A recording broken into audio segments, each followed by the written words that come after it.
Okay, आज हम कैलमेट्स rule का थर्ड केस जिसमें all the determinants were zero उसको थोड़ा एक्सप्लोर करेंगे। जब डेल्टा जीरो था, डेल्टा वन जीरो था, delta two and delta three, जब सारे डेल्टा जीरो थे तब हमने कहा था कि उस केस में इनफाइनाइट सॉल्यूशन ऑलवेज नहीं होगा, कुछ केसेस ऐसे भी होंगे जिसमें नो सॉल्यूशन होगा। तो हम लोग उस केसेस को डिस्कस करेंगे आज। a1x plus b1y plus c1 equal to c1z equal to d1 and दूसरा था a2x plus b2y plus c2z equal to d2 and तीसरा था a3x plus b3y plus c3z is equal to d3।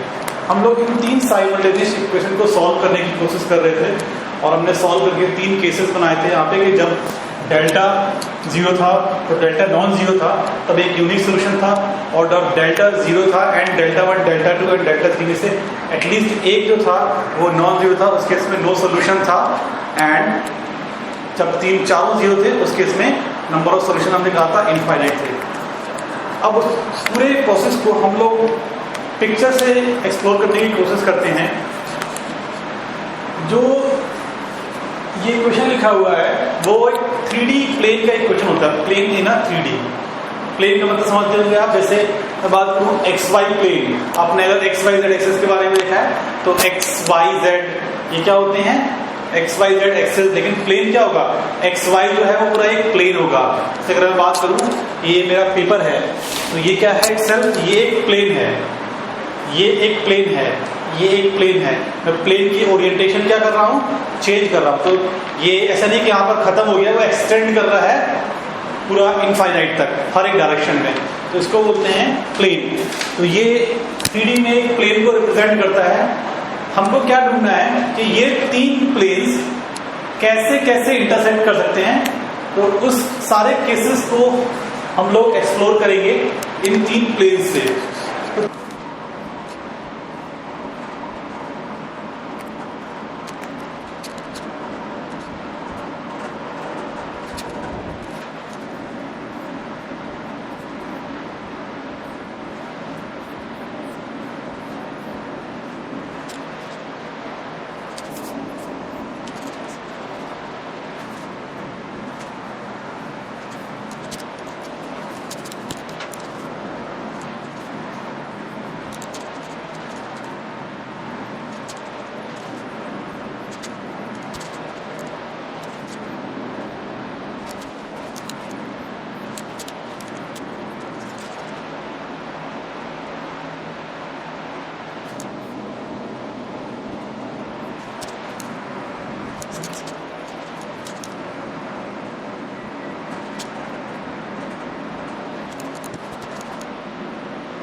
हम लोग थोड़ा सा पहले समझ देते हैं कि ये डायग्राम्स के शीट के हैं, मैं इसको दिखा भी दूंगा।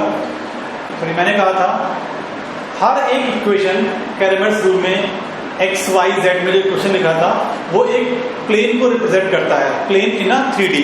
अगर मैं प्लेन आपसे बात करूं तो प्लेन का मतलब है जैसे ये पेपर है, ये एक प्लेन है, प्लेन हॉरिजॉन्टल प्लेन, इस समय वर्टिकल प्लेन। तो इस समय इंक्लाइंड प्लेन, बहुत सारी पॉसिबिलिटी, ये ओरिएंटेशन मैं चेंज कर रहा हूँ प्लेन का, ठीक है। तो ये हर एक इक्वेशन एक प्लेन को रिप्रेजेंट करता है। तो हमारे पास टोटल 3 प्लेन्स थे, 3 इक्वेशन को हम लोग साइमल्टेनियसली सॉल्व करना चाहते थे। तो वहां पे जितनी भी पॉसिबिलिटीज हो सकती हैं उन सबको मैंने यहाँ पे ड्रॉ करके ऑलरेडी बना दिया है। तो देखिए सबसे पहला केस मैंने बनाया है, वहां पे 3 प्लेन्स ऐसे हैं जो इंटरसेक्ट कर रहे हैं सिर्फ एक पॉइंट पे। ये जो 3 प्लेन्स हैं वो इंटरसेक्ट कर रहे हैं सिर्फ एक पॉइंट पे।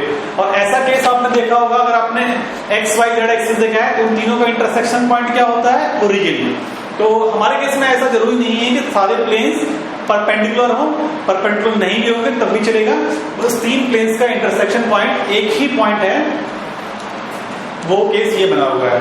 उसके बाद सेकंड केस जो मैंने बनाया है वो कुछ इस टाइप का है कि 2 प्लेन एक लाइन से पास हो रहे हैं और थर्ड प्लेन भी उसी लाइन से पास हो रहा है। फॉर एग्जाम्पल मैं आपको दिखाता हूं, जैसे आपको दिख रहा है ये देखिए, ये है सेकंड केस, प्लेन 1, प्लेन 2 और प्लेन 3, 3 प्लेन, ये तीनों सेम ही लाइन से, same he point, same he intersection of line से पास कर रहे हैं। तीनों प्लेन्स एक लाइन पे इंटरसेक्ट कर रहे हैं, तो ये वाला केस थर्ड है। उसके बाद आते हैं केस, पर ये केस 2 है, ये केस थर्ड में। केस थर्ड में क्या हो रहा है कि सारे प्लेन्स एक प्रिज्म बना रहे हैं। तो ये आसान है आपको समझना कि प्रिज्म तो अगर सबने देखा होगा तो इस तरीके से है कि 2 प्लेन्स ऐसे हैं और थर्ड प्लेन भी नीचे से ऐसे जा रहा है, तो एक प्रिज्म लाइक स्ट्रक्चर बनेगा, ठीक है। तो ये 2 प्लेन ऐसे हैं और तीसरा ऐसे जा रहा है, तो ये थर्ड केस है। ये वाला केस तो ऑब्वियस है, इसमें तीनों प्लेन्स पैरेलल हैं, इस तरीके से एक प्लेन, 2 प्लेन और तीनों प्लेन्स पैरेलल हैं। बाकी सारे केस आसान है ऑब्वियस है समझना। ये फिफ्थ केस में 2 प्लेन्स पैरेलल हैं और एक प्लेन इसको ऐसे कट करते हुए जा रहा है। सिक्स्थ केस में 2 प्लेन्स ओवरलैप कर गए हैं और जो थर्ड प्लेन है वो इसको ऐसे कट करते हुए जा रहा है। सेवेंथ प्लेन में 2 कोइंसाइड कर गए हैं, 2 ओवरलैप कर गए हैं और थर्ड वाला उसके पैरेलल है। एंड लास्टली सारे के सारे ओवरलैप कर चुके हैं। अब मैं हर एक केस में नंबर ऑफ सॉल्यूशन लिखने वाला हूं। लास्ट केस में ऑलरेडी लिखा हुआ है। सबसे पहले इस केस की बात करते हैं। यहां पे क्या होगा, यूनिक सॉल्यूशन,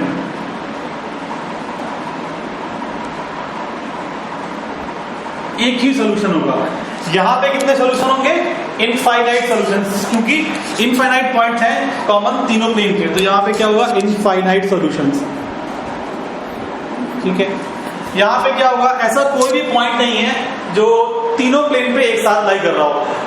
ये अगर पॉइंट आप सोच रहे हैं तो ये सिर्फ 2 प्लेन पे लाई करेगा, सिमिलरली ये भी 2 प्लेन पे, ये भी 2 प्लेन पे, एक भी कोई ऐसा पॉइंट नहीं है जो तीनों प्लेन पे एक साथ लाई करेगा।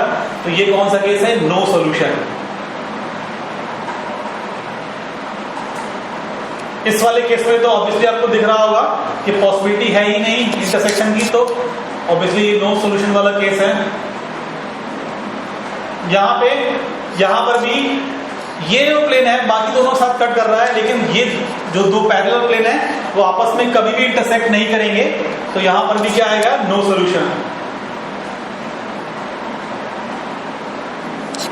लास्ट वाला जो है वो दोनों ओवरलैप कर गए हैं एंड लाइन एक प्लेन से कट कर रहे हैं। हाँ, इस केस में आप चेक कर सकते हैं इनफाइनाइट सॉल्यूशन आएंगे, क्योंकि दोनों प्लेन ओवरलैप कर चुके हैं और थर्ड प्लेन जब कट करेगा तो एक जो लाइन ऑफ इंटरसेक्शन बनेगा वो तीनों प्लेन पे लाई करेगा। तो यहां पे इनफाइनाइट सॉल्यूशंस होंगे।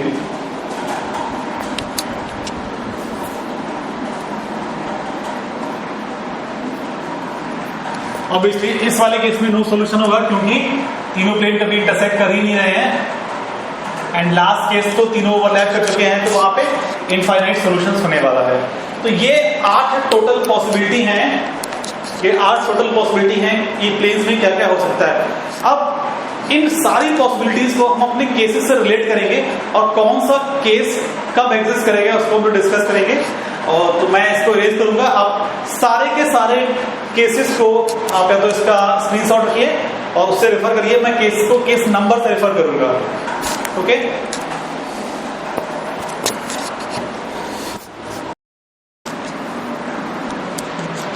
तो सबसे पहला डायग्राम तो आपको मालूम ही होगा किस केस को रेफर करेगा। तो जो केस फर्स्ट था वो हमारे कैलमेट्स रूल के सबसे फर्स्ट केस को रिफर करने वाला है, when delta is not equal to 0। तो इसके लिए कौन सा डायग्राम होगा? First diagram, unique solution. ठीक है, इस केस में first diagram and unique solution. उसके बाद हम आते हैं अपना जो सेकंड केस था, जिसमें डेल्टा था 0 and at least one of delta 1, delta 2, delta 3 is non zero. No solution वाला केस था ये। तो ये केस था नो सॉल्यूशन वाला। अब इस केस में कौन कौन सा डायग्राम जो ये केस होगा वो कब कब एग्जिस्ट करेगा? तो अपने पिक्चर में आप figure number 3rd and 5th में कोई भी सॉल्यूशन नहीं है, तो ये जो रहेगा वो सेकंड केस के लिए होगा। तो यहाँ पे मैं नंबर लिख रहा हूं, इसमें जो डायग्राम बनेगा वो 3rd डायग्राम था, 3rd एंड 5th डायग्राम। अब हमारे पास 3 डायग्राम बच गए हैं, 5 भी और बचे हुए हैं। तो बाकी जो 5 होते हैं वो हमारा 3rd केस, जब all the delta were 0, delta equal to 0 and delta 1 equal to delta 2 equal to delta 3 equal to 0। जब ये सारे 0 होंगे तो वहां पे 2 पॉसिबिलिटी होगी, आइदर वो इनफाइनाइट सॉल्यूशन होगा एंड नो सॉल्यूशन होगा। जब चारों डेल्टा 0 होंगे तो इनफाइनाइट सॉल्यूशन वाले ये 3 केसेस होंगे, 2nd, 6th and 8th diagram. आप इनको रेफर कर सकते हैं। एंड इसमें नो सॉल्यूशन वाला जो केस होगा वो होगा, ओके नाउ अब इस डायग्राम को समझते हैं हम लोग। ये लास्ट केस वाला डायग्राम है, 3rd केस में जब चारों के चारों डेल्टा 0 है। जब चारों डेल्टा 0 है तब हम लोग सबसे पहले फाइंड करेंगे कोफैक्टर्स का मैट्रिक्स। जो डेल्टा है, डेल्टा के कोफैक्टर्स का डिटरमिनेंट फाइंड करेंगे। जब डेल्टा के कोफैक्टर्स का डिटरमिनेंट निकालेंगे और अगर उसमें सारे के सारे एलिमेंट 0 नहीं है, नॉट ऑल एलिमेंट 0, अगर सारे एलिमेंट्स 0 नहीं है तो वो इनफाइनाइट सॉल्यूशन वाला केस होगा। और वो किस डायग्राम को रेफर करेगा? 2nd diagram and 6th diagram को। लेकिन अगर हमने डेल्टा कोफैक्टर निकाला, कोफैक्टर्स का डिटरमिनेंट निकाला और उसके सारे एलिमेंट 0 आ जाते हैं, देन हम लोग फिर फर्दर प्रोसीड करेंगे और फाइंड आउट करेंगे case number 4th and 10th। तो हमको total 9 into 3 27 element find out करने पड़ेंगे। अगर 27 में से एक भी एलिमेंट नॉन जीरो है, 27 में से अगर एक भी एलिमेंट नॉन जीरो है तो हम लोग इस केस में आएंगे। और अगर सारे के सारे 27 एलिमेंट 0 हैं तो हम लोग इस वाले केस में आ जाएंगे। तो अगर सारे के सारे 27 0 है, इसका मतलब क्या है कि ऑल जो लाइंस हैं, जो प्लेन्स हैं वो आइडेंटिकल हो जाएंगे। उसमें क्या होगा? 8th केस हो जाएगा इनफाइनाइट सॉल्यूशन वाला। और अगर इनमें से एक भी नॉन जीरो है तो उस समय नो सॉल्यूशन वाला केस होगा। और कौन सा केस होगा वहां पे? 4th डायग्राम वाला एंड 7th डायग्राम वाला। तो ये सारी पॉसिबिलिटीज होती हैं इसमें। जो केस नंबर 4 था इसकी हम लोग बात कर रहे थे, और बाकी 3 केसेस जो हैं, 3 डायग्राम वो पहले 2 केसेस में हो चुके होंगे। तो यूनिक सॉल्यूशन वाला सबसे पहला डायग्राम था, वो सबसे फर्स्ट केस में हो जाता है। और 2 नो सॉल्यूशन डायग्राम वो मैंने इससे पहले बता दिया था आपको। और बाकी जो 5 केसेस हैं वो मैंने यहाँ पे ड्रॉ किया है, आप इसको अच्छी तरीके से समझ सकते हैं। ओके, तो दिस वाज अबाउट कैलमेट्स रूल।